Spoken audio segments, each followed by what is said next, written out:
बिस्मिल्लाहिर्रहमानिर्रहीम। अस्सलाम वालेकुम डियर स्टूडेंट्स। जैसा कि आप जानते हैं कि हम शॉर्ट क्वेश्चंस को डिस्कस कर रहे हैं। आज हम अगेन शॉर्ट क्वेश्चंस को ही डिस्कस करेंगे। आज जो पहला शॉर्ट क्वेश्चन है दैट इज क्वेश्चन नंबर 17। इसकी स्टेटमेंट है what happens to the total radiations from black body if it's absolute temperature is doubled. आप जानते हैं कि किसी भी ऑब्जेक्ट का अगर आप टेम्परेचर इंक्रीज करते हैं तो उससे इमिट होने वाली रेडिएशंस की एनर्जी या इंटेंसिटी भी इंक्रीज हो जाती है। और आपने स्टेफन बोल्ट्जमैन लॉ के अकॉर्डिंग ब्लैक बॉडी वाले टॉपिक में पढ़ा था कि energy of emitted radiations is equal to sigma T power 4। इसमें टी है टेम्परेचर और सिग्मा है स्टेफन बोल्ट्जमैन लॉ में आने वाला कांस्टेंट।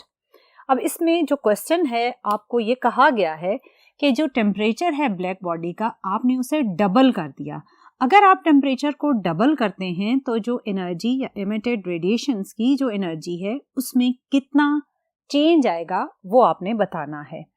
अगर टेम्परेचर जो न्यू टेम्परेचर है वो ओरिजिनल टेम्परेचर का डबल है तो न्यू एनर्जी उसके लिए हमने जो टर्म यूज की है वो है T prime and E prime. New temperature T prime is the double of original temperature and new energy is E prime which is equal to sigma T prime power 4. New temperature is double of original temperature, so आपने 2T को put किया। 2 की जब आप 4 power calculate करेंगे तो it will B 16 और T power 4। अब इसमें जब आप रीअरेंज करेंगे तो जो ब्रैकेट के अंदर टर्म है ये बेसिकली ओरिजिनल एनर्जी है that is sigma T power 4। So 16 times of original energy आएगा आपके पास नंबर या amount of new energy radiated. So जब आप टेम्परेचर को डबल करते हैं ब्लैक बॉडी के केस में तो उसमें जो एनर्जी रेडिएटेड होगी वो 16 टाइम्स इंक्रीज हो जाएगी as compare to the original energy radiated. So ये एक सिंपल सा फार्मूला जिसमें आपने डबल टेम्परेचर पुट करके कैलकुलेट करना है एनर्जी की अमाउंट को। नेक्स्ट शॉर्ट क्वेश्चन देखते हैं। उसमें कहा गया why don't we observe Compton effect with visible light. आपने कॉम्पटन इफेक्ट में पढ़ा था कि जब एक फोटोन किसी इलेक्ट्रॉन के साथ कोलाइड करता है तो फोटोन अपनी रिमेनिंग एनर्जी जो कि ओरिजिनल एनर्जी से कम होती है उस एनर्जी के साथ एक डिफरेंट डायरेक्शन में स्कैटर हो जाता है। और इस प्रोसेस में जो change in wavelength of photon आया था उसे आपने कॉम्पटन शिफ्ट कहा था। अब आपसे ये पूछा गया है कि यही अगर आपने कॉम्पटन शिफ्ट या कॉम्पटन इफेक्ट ऑब्जर्व करना है तो विजिबल लाइट जो आपकी ऑर्डिनरी सराउंडिंग में लाइट मौजूद है उससे ये प्रोसेस क्यों नहीं होता। आपने जब टॉपिक पढ़ा तो आपको बताया गया था कि एक्स रे फोटोन के पास वो पर्टिकुलर एनर्जी होती है जिससे वो कॉम्पटन इफेक्ट जनरेट करता है। क्योंकि कॉम्पटन इफेक्ट के लिए जो एनर्जी की रिक्वायरमेंट है वो है 0.1 मेगा इलेक्ट्रॉन वोल्ट से लेकर 1 मेगा इलेक्ट्रॉन वोल्ट तक। लेकिन जो ऑर्डिनरी विजिबल लाइट है उसकी एनर्जी इस रेंज से कम होती है।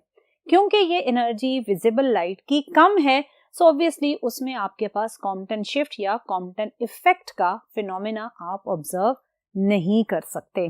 सो इसका आंसर सिंपल है। For Compton effect energy of photon must be from 0.1 mega electron volt to 1 mega electron volt and in case of visible light photon energy is less than this required range. So that's why we are unable to observe Compton shift or Compton effect by using visible light. ये तो थे आज के दो simple से short question. अब move करते हैं नेक्स्ट बोर्ड पर और देखते हैं कि रिमेनिंग शॉर्ट क्वेश्चन की स्टेटमेंट्स क्या हैं। जी डियर स्टूडेंट, क्वेश्चन नंबर 19 की स्टेटमेंट है if the following particles all have the same kinetic energy which has the shortest wavelength। अब कौन से पार्टिकल्स हैं? वो पार्टिकल्स हैं electrons, alpha particles, neutrons and protons. In 4 particle के बारे में आपसे कहा गया कि जो चारों पार्टिकल्स हैं इनकी काइनेटिक एनर्जी सेम है। अगर सेम काइनेटिक एनर्जी है तो फिर बताएं कि इन 4 पार्टिकल्स में से किसकी वेवलेंथ सबसे शॉर्टेस्ट वेवलेंथ होगी। इसके लिए हम हेल्प लेंगे डी ब्रॉय वेवलेंथ इक्वेशन की, और वो है lambda which is wavelength equals to h divided by mv। अब क्वेश्चन में हमें ये कहा गया कि ये जो चारों पार्टिकल्स हैं इनकी काइनेटिक एनर्जी सेम है। अगर काइनेटिक एनर्जी सेम है तो हमें ये तो मालूम है कि इन चारों पार्टिकल के मैसेज एक दूसरे से डिफरेंट हैं। सो पहले हम इस डी ब्रॉय वेवलेंथ इक्वेशन में जहां डिनोमिनेटर में मोमेंटम या product of mass and velocity आ रहा है, यहाँ हम पहले इसे चेंज कर लेते हैं काइनेटिक एनर्जी में, ताकि फिर हम सेम काइनेटिक एनर्जी वाली कंडीशन को यूज करते हुए वेवलेंथ का चेंज कैलकुलेट कर सकें। अब इसमें जो आपके पास ये फैक्टर है मास इनटू वेलोसिटी, इसे आप मोमेंटम कहते हैं, p इक्वल्स टू mv। अब आपने इस इक्वेशन में स्क्वायर किया तो it will be p square is equal to m square v square. इसमें जो m स्क्वायर का फैक्टर है उसे आप स्प्लिट कर लें, m बाहर कर लें और m v स्क्वायर आप ब्रैकेट में कर लें। अब क्योंकि आपने इसे काइनेटिक एनर्जी के अकॉर्डिंग चेंज करना है तो हमारे माइंड में है कि काइनेटिक एनर्जी होती है हाफ mv स्क्वायर।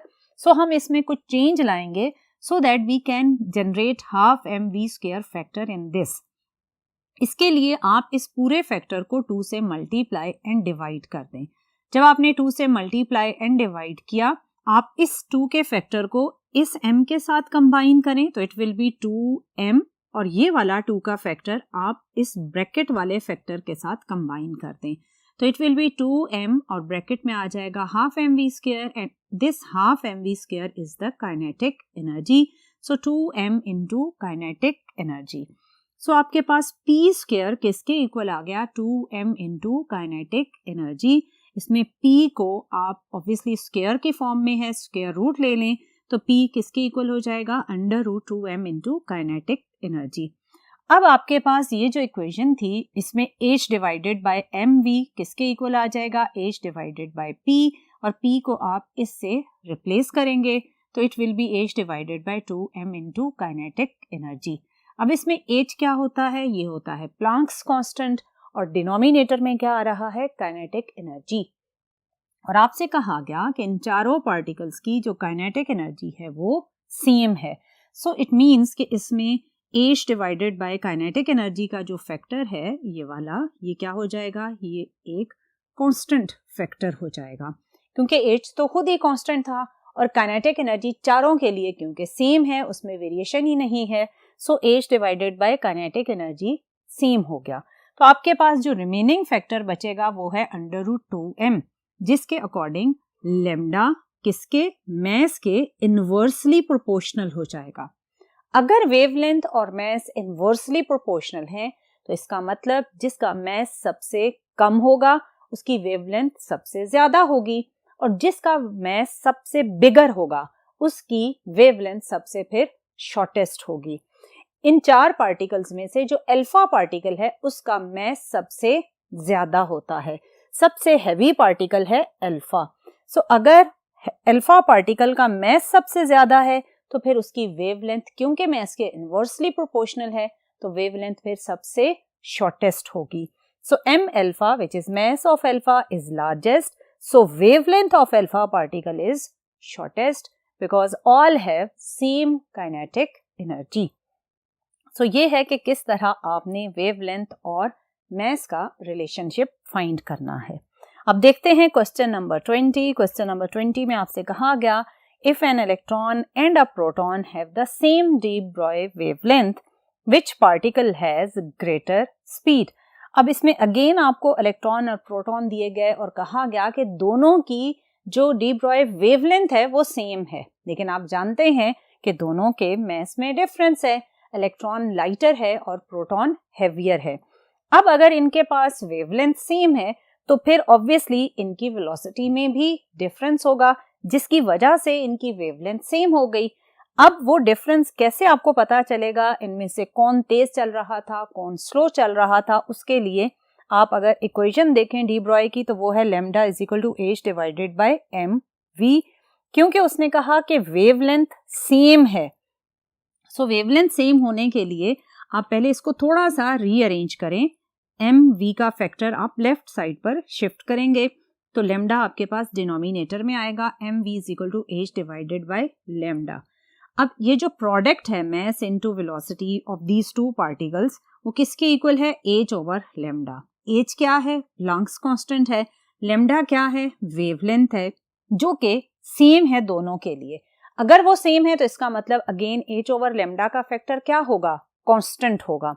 अगर एच ओवर लेमडा आपके पास कांस्टेंट है तो इसका मतलब कि ये एम वी किसके इक्वल हो जाएगा, एक कांस्टेंट वैल्यू के इक्वल हो जाएगा। So M V is equal to constant. और जब भी कोई प्रोडक्ट कांस्टेंट के इक्वल हो तो उस प्रोडक्ट में मौजूद दोनों क्वांटिटीज फिर इनवर्सली प्रोपोर्शनल होती हैं। So mass and velocity product is constant, so mass and velocity are inversely proportional. अब इन दो पार्टिकल्स में से जिसका मास सबसे कम होगा वो उतना ही तेज चल रहा होगा। और आपको मालूम है कि mass of electron less than होता है मास ऑफ प्रोटॉन। सो अगर मास कम है तो इलेक्ट्रॉन की वेलोसिटी फिर प्रोटॉन की वेलोसिटी से ज्यादा होगी, तब ही दोनों सेम वेवलेंथ के साथ मूव कर सकेंगे। सो ये अगेन डी ब्रॉय वेवलेंथ से ही रिलेटेड क्वेश्चन था जैसे कि प्रीवियस वन था। और अगेन आपने यही देखा कि मास और वेलोसिटी एक दूसरे के इनवर्सली प्रोपोर्शनल हैं। सो जिसकी मास की वैल्यू कम उसकी वेलोसिटी की वैल्यू ज्यादा होगी। सो यहाँ से अब मूव करते हैं नेक्स्ट बोर्ड पर और देखते हैं कि क्वेश्चन नंबर 21 अगेन किस कॉन्सेप्ट से रिलेटेड है। जी डियर स्टूडेंट, क्वेश्चन नंबर 21 में पूछा गया why ultraviolet radiations are harmful to skin while visible light not. ये सिंपल सा क्वेश्चन है क्योंकि अल्ट्रावायलेट लाइट की जो एनर्जी है वो ऑब्वियसली विजिबल लाइट के कंपैरेटिवली बहुत ज्यादा होती है। उसकी क्या रीजन है, उसकी रीजन ये है कि अल्ट्रावायलेट लाइट आपके स्पेक्ट्रम में जिस जगह पर एग्जिस्ट करती है वो एक हाई फ्रीक्वेंसी रेंज को कैरी करती है। सो अल्ट्रावायलेट लाइट की फ्रीक्वेंसी ज्यादा, सो इसका मतलब उनकी एनर्जी भी ज्यादा होगी। सो जब आपके पास अल्ट्रावायलेट लाइट के फोटॉन्स की एनर्जी ज्यादा हो और वो आपकी स्किन को हिट करे तो ऑब्वियसली एक एनर्जेटिक फोटॉन जब आपकी स्किन को हिट करेगा तो वो एक हार्मफुल इफेक्ट जनरेट करेगा। As compare to ultraviolet light जो विजिबल लाइट के फोटॉन्स हैं वो एक लो एनर्जी फोटॉन्स होते हैं और जब लो एनर्जी फोटॉन आपकी स्किन को हिट करेगा तो ऑब्वियसली वो हार्मफुल इफेक्ट जनरेट नहीं करेगा। इसमें आप इक्वेशन यूज करेंगे एनर्जी की which is H F. H is the Planck's constant, F is the frequency and you know frequency of ultraviolet light is greater than frequency of visible light. So energy of ultraviolet light must be greater than energy of visible light. Because of the high energy, photons ultraviolet light is harmful for skin as compared to low energy photons of visible light. ये तो एक simple सा short question था जो कि energy of ultraviolet light से related था। अब देखते हैं क्वेश्चन नंबर 22 की स्टेटमेंट क्या है। क्वेश्चन 22 में आपसे कहा गया An incandescent light bulb is connected to a dimmer switch. Dimmer switch वो होता है जिसकी हेल्प से आप बल्ब की ब्राइटनेस को ज्यादा कर सकते हैं या कम कर सकते हैं। सो उसने कहा कि when the bulb operates at full power, it appears white, but as it is dimmed, यानी स्विच से आपने यानी जो डिमर स्विच था उसकी हेल्प से आपने इसे डिम किया तो it looks more and more red. Explain. ये भी एक सिंपल सी बात है कि जब आप डिमर स्विच की हेल्प से बल्ब को, जो कि एक इनकैंडेसेंट बल्ब है जिसमें आपने फिलामेंट को यूज किया होगा, फुल पावर पर लेकर आते हैं।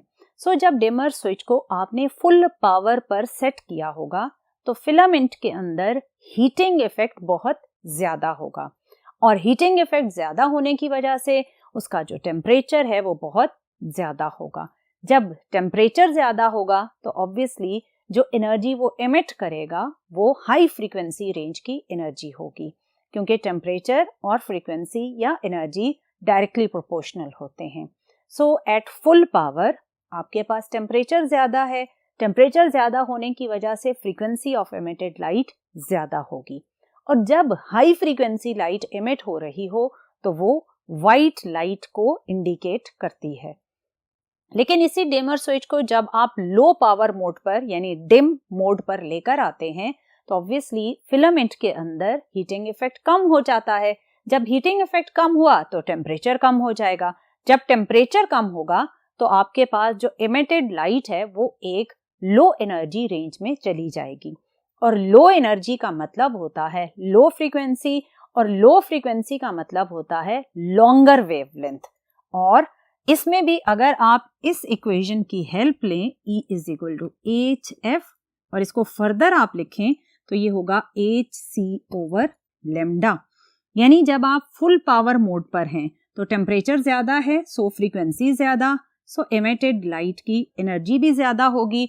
और जो हाई फ्रीक्वेंसी वाली लाइट है उसमें वेवलेंथ क्या होती है, शॉर्टर होती है, क्योंकि फ्रीक्वेंसी और वेवलेंथ इनवर्सली प्रोपोर्शनल होते हैं। सो फुल पावर मोड में टेम्परेचर ज्यादा है, फ्रीक्वेंसी ज्यादा है और वेवलेंथ शॉर्टर है। सो जब वेवलेंथ शॉर्टर हो तो आप व्हाइट लाइट की तरफ मूव करते हैं। लेकिन जब आप लो पावर मोड में आएंगे यानी डिम मोड में आएंगे तो टेम्परेचर कम होगा, फ्रीक्वेंसी कम होगी। जब फ्रीक्वेंसी कम होगी तो मैंने अभी बताया फ्रीक्वेंसी और वेवलेंथ इनवर्सली प्रोपोर्शनल है। जब फ्रीक्वेंसी कम है तो वेवलेंथ क्या हो जाएगी, ये लॉन्गर या बिगर हो जाएगी।